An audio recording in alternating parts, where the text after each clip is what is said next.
नमस्कार। मेरे चैनल पे आप सबका स्वागत है एस्ट्रो वास्तु विद सिंपी में। आज का विषय वास्तु है। वास्तु पे बहुत कम क्या है, अभी तक एक ही वीडियो बना है, तो सोचा पहले वास्तु पे ही आज का विषय बनाया जाए। तो चलिए, तो हम अपने वीडियो में आगे बढ़ते हैं। तो आज का विषय है वास्तु का, और हम आज पिछली वीडियो में हमने ईशान पूर्व दिशा की बात की थी, तो आज हम ये बात करेंगे आग्नेय कोण से। ठीक है, हम सीधे लेफ्ट से राइट चलेंगे, बिल्कुल क्लॉक वाइज चलेंगे। पूर्व से आग्नेय कोण से दक्षिण से ऐसे करके क्लॉक वाइज चलेंगे, एंटी क्लॉक वाइज नहीं चलेंगे। ठीक है, तो चलिए आग्नेय कोण में। तो हमारा जो घर होता है, हमारे घर का जो सेंटर होता है, आप उसे अगर डिवाइड करेंगे तो घर का सेंटर से आप पूर्व और आपका दक्षिण दिशा, पूर्व और दक्षिण दिशा का बीच का जो कॉर्नर होगा, उसमें आप सीधे ऐसे लाइन जैसा सोचेंगे, माइंड में ऐसा बनाएंगे, तो जो कॉर्नर बनेगा वो आपका आग्नेय कोण होगा। ठीक है, तो आग्नेय कोण जैसे आप सुन के ही समझ में आ रहा है अग्नि, तो अग्नि कोण था। आग्नेय कोण के मालिक जी से कह सकते हैं या देव कह सकते हैं, वो अग्नि देव हैं। ठीक है, आग्नेय कोण के देव अग्नि देव हैं। तो जाहिर सी बात है, वहाँ की जो एनर्जी होगी वो एकदम पूरी अग्नि से भरपूर होगी। वहाँ पर जो एनर्जी होगी वो अग्नि से भरपूर होगी। तो यहाँ पर हमारा जो घर का जो गैस चूल्हा होता है ना, उसको रखने का नियम बना है, क्योंकि जहाँ अग्नि है वहाँ अग्नि रखेंगे तो वो दोनों आपस में कॉम्बिनेशन बनेंगे। ठीक है, ऐसा ना हो कि हमने आग्नेय कोण में किसी भी जल का व्यवस्था कर रखा हो, या फिर सोने का व्यवस्था कर रखा हो, या पूजा पाठ का व्यवस्था कर रखा हो, तो वो सब डिसबैलेंस हो जाएंगे। ठीक है, आग्नेय कोण का जो एनर्जी होगा वो अलग प्रभाव करेगा, और आप जो पूजा करेंगे या सोएंगे या फिर जो भी पढ़ाई करेंगे, खाएंगे, उन सब का अलग प्रभाव होगा। तो ये दोनों आपस में, ये सारे आपस में टकराएंगे तो फिर सब इधर उधर डिसबैलेंस हो जाएगा। ठीक है, तो सबसे बड़ी चीज है कि हमारा आग्नेय कोण में ही हमारा किचन होना चाहिए। किचन में हमारा बिल्कुल आग्नेय कोण का जो कोना होगा वहां पर हमारा गैस होना चाहिए। अगर वहां पे आपका नहीं है तो फिर आप कम से कम आपका दक्षिण दिशा की तरफ होना चाहिए चूल्हा। लेकिन इस बात का आप खास ख्याल रखें कि आप जब खाना बना रहे हो, जब आप खाना बना रहे हो, रोटी पका रहे हो, सब्जी बना रहे हो, चावल बना रहे हो, जो भी बना रहे हो, तो आपका जो फेस हो, आपका जो चेहरा हो, उत्तर हो या फिर पूर्व दिशा की ओर हो। ठीक है, इस चीज का आप खास ख्याल रखें। ठीक है, ये तो बात हो गई हमारे गैस चूल्हे की बात। अब जो हमारा जो किचन होगा, जहाँ पे हम खाना बनाएंगे, वहाँ आसपास का जो एरिया होगा, जो जगह होगा, आप वहां से आप सोचिए कि वो जहाँ आप किचन में आप जहाँ खड़े होंगे, वहाँ आपका ईशान कोना जो होगा वो बाएं तरफ होगा। जहाँ आपका चूल्हा होगा वो आग्नेय कोण होगा, और आपके पीछे जो होगा वो राइट साइड की तरफ वो नैऋत्य कोण होगा, और आपके पीछे में बाएं तरफ जो होगा वो वायव्य कोण होगा। तो हमने आग्नेय कोण की बात कर ली कि वहां पर हमारा चूल्हा होना चाहिए, और हम जो भी खाना बनाएंगे जो गर्म होगी, ठीक है, हम जो भी खाना बनाएंगे जो गर्म होगी, ठीक है, उसे आप दक्षिण दिशा की दीवार की तरफ ही रखें। इस चीज का आप ध्यान रखें। आप कभी भी पूर्व दिशा या उत्तर दिशा की दीवार की तरफ ना रखें। क्यों? वो इसलिए कि आप जो खाना बनाएंगे उसकी जो तासीर होगी वो गर्म होगी, और अगर आप पूर्व दिशा की तरफ रखेंगे, आप पूर्व दिशा की दीवार की तरफ रखेंगे, तो वो जो है ठंडी है। ईशान कोण और उत्तर और पूर्व, ये जो है ना, ये ठंडे माने गए हैं, इनकी तासीर ठंडी होती है। तो आप ठंडे जगह में अग्नि को करेंगे तो फिर वो डिसबैलेंस हो जाती है, एक केमिकल रिएक्शन जैसा काम करता है। ऐसा नहीं है कि वो आपको दिखाई देगा, वो दिखाई नहीं देता, ये सूक्ष्म रूप होते हैं, ये सबको दिखाई नहीं देता। ये बस एक मैथमेटिकल है, इसको ऐसे बनाया गया है कि अगर आप इसे अपने जीवन में लागू करते हैं तो अच्छे रिजल्ट्स मिलते हैं। ये सूक्ष्म रूप होते हैं, और यही सूक्ष्म रूप धीरे धीरे करके हमारे आसपास के एरिया को बिल्कुल पॉजिटिव बना के रखते हैं। ठीक है, तो आप इस चीज का ख्याल रखें कि आपका ईशान कोना में जल का प्रबंध हो। कहने का मतलब आपके किचन का सिंक होना चाहिए। ठीक है, जल का प्रबंध हो। आग्नेय कोण में आपका गैस चूल्हा हो, माइक्रोवेव हो, क्या कहते हैं उसको, इंडक्शन हो, जो भी आपके हैं वो होने चाहिए। ठीक है, और बाकी जो दक्षिण का जो साउथ का जो वाल हो, वहां पर आपके मसाले वगैरह जो भी हो जिसकी तासीर गर्म होती है, ठीक है, वो यहाँ पर रखें। और अब चलते हैं हम नैऋत्य कोण। तो नैऋत्य की तरफ हमारे जो भी वजनदार सामान हो, जो भी वजनदार हो, या फिर इलेक्ट्रॉनिक्स हो, या फिर आपके कोई भी मसाले हो या अनाज हो, जो भी हो, आप नैऋत्य दिशा की तरफ रखें। क्योंकि नैऋत्य दिशा को ना भार देकर रखने का नियम है, ठीक है। वास्तु जो है उनका, वास्तु जो देव हैं, जो मनुष्य रूप जो देव हैं, उनका सर जो होता है वो ईशान कोना में होता है, ठीक है।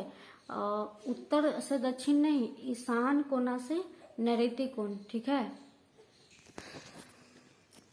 तो उनका जो सर होता है वो ईशान कोना की तरफ होता है, और जो हाथ होते हैं दोनों, वो पूर्व और पश्चिम दिशा की तरफ होते हैं, ठीक है। पूर्व और पश्चिम दिशा की तरफ होते हैं, और पैर जो होता है वो सीधे दक्षिण दिशा की नैऋत्य कोण यानी दक्षिण और पश्चिम दिशा का जो कॉर्नर होता है उस तरफ जाता है, ठीक है। तो इस चीज का आप खास ख्याल रखिए। हमें अपने घर में जितनी भी वजनदार वस्तुएं होंगी, जितनी भी वजनदार होगी, आप सीधे दक्षिण दिशा की तरफ रखना शुरू कर दें। हमारे घर का जो बनावट ऐसा होना चाहिए कि पूर्व दिशा हल्का हो। कहने का मतलब है कि आप वजनदार ना हो, वहां पर जमीन भी थोड़ी नीची होनी चाहिए। बाकी सतह जो होती है, फर्श जो होती है, उनके मुताबिक ईशान कोना का जो फर्श होता है वो थोड़ा नीचा होना चाहिए, और दक्षिण दिशा का जो फर्श होता है, जिसको हम अपना जमीन बोलते हैं, वो थोड़ा ऊंचा होना चाहिए। ये जमीन की बात हो गई। अब सामान की बात होती है। हमारे घर में फर्नीचर होते हैं, ऐसे बहुत सारी चीजें होती है जो वजनदार होते हैं। अलमीरा हो गई, कबर्ड्स हो गए, बहुत सारी ऐसी चीजें होती हैं। तो उन्हें आप साउथ की तरफ रखना शुरू कर दें। साउथ और पश्चिम दिशा के जो कॉर्नर, ये नहीं कि उसी कॉर्नर में ही आप लगा दें। आप ऐसा बनाए, ऐसा टेबल बनाए कि आपकी जितनी भी वजनदार वस्तुएं हैं वो सारी साउथ की तरफ हो। कहने का मतलब कि घर का जो सेंटर हो, सेंटर से आप अगर आप खड़े होकर देखें तो आपकी जितनी भी वजनदार वस्तुएं हो वो साउथ की तरफ हो। इसे दक्षिण दिशा जो है ना वो भारी होने के चलते दक्षिण और पश्चिम दिशा का जो कॉर्नर होता है वो राहु केतु का होता है, ठीक है। नैऋत्य कोण राहु केतु का होता है। नैऋत्य कोण राहु केतु का स्थान माना गया है। तो हम राहु केतु को जितना हो सके दबा के रखें। कहने का तात्पर्य यही होता है कि हम राहु केतु को जितना हो सके दबा के रखें, ठीक है। तो आप अपने घर का फर्नीचर हो गए, जितने भी चीजें होगी, वो ध्यान रखें कि वो सब बिल्कुल एकदम पश्चिम और दक्षिण तरफ ही होने चाहिए। इससे हमारे घर का जो होगा वो राहु उतना बलवान नहीं होगा, ठीक है। कहने का मतलब कि कोई भी चीज हल्की होती है तो वो उड़ती है। आप ऐसे मान लीजिए ना, कोई भी चीज हल्की होती है तो वो उड़ती है। तो हमें राहु को उड़ने नहीं देना है, उसको दबा के रखना है, ठीक है। ये बात हो गई। और ये तो पूरे घर की बात हो गई। हम भी किचन पर ही चलते हैं। तो आपके किचन में बर्तन का जो अलमीरा होता है, स्टैंड होता है, आप ध्यान रखिए। अगर उस तरफ है नहीं है तो ठीक है, पश्चिम दिशा की तरफ है तो भी ठीक है। बस आप ध्यान रखिए कि ईशान कोना में ना हो, ठीक है।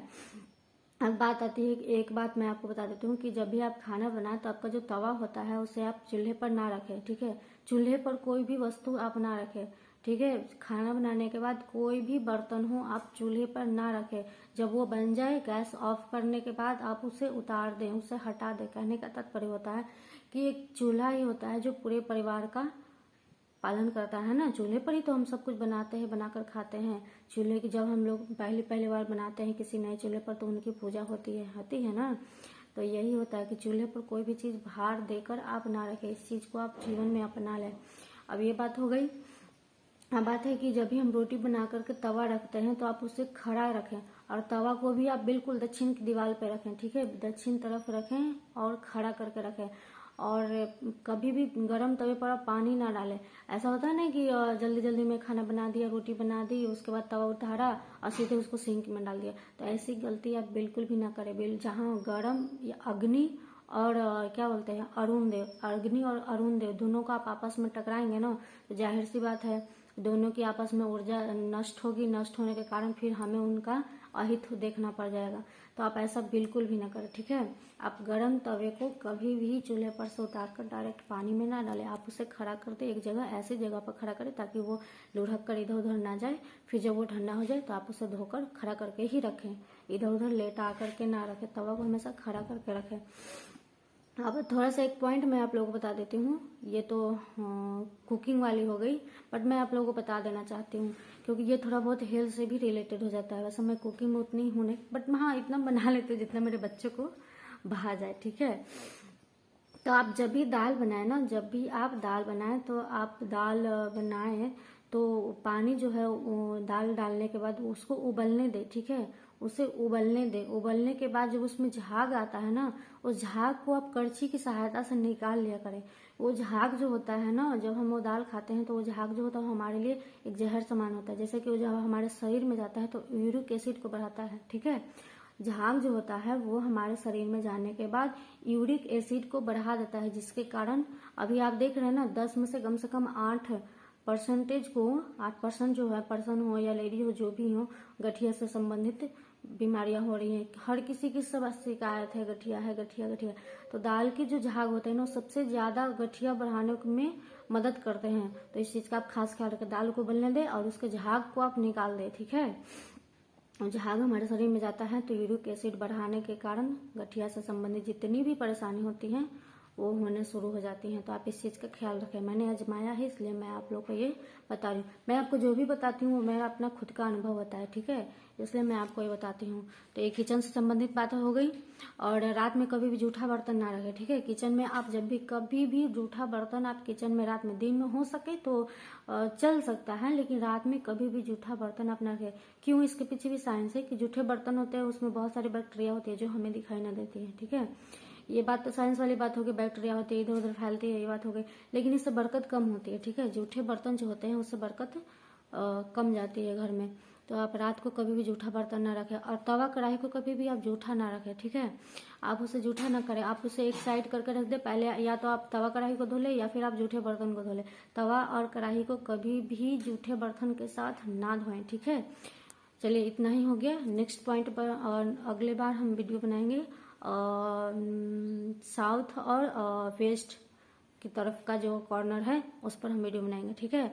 और अगर अग्नेय कोण से संबंधित कुछ भी रहा तो मैं बताऊंगी, ठीक है। चलिए आज के लिए इतना ही। सबको राधे राधे।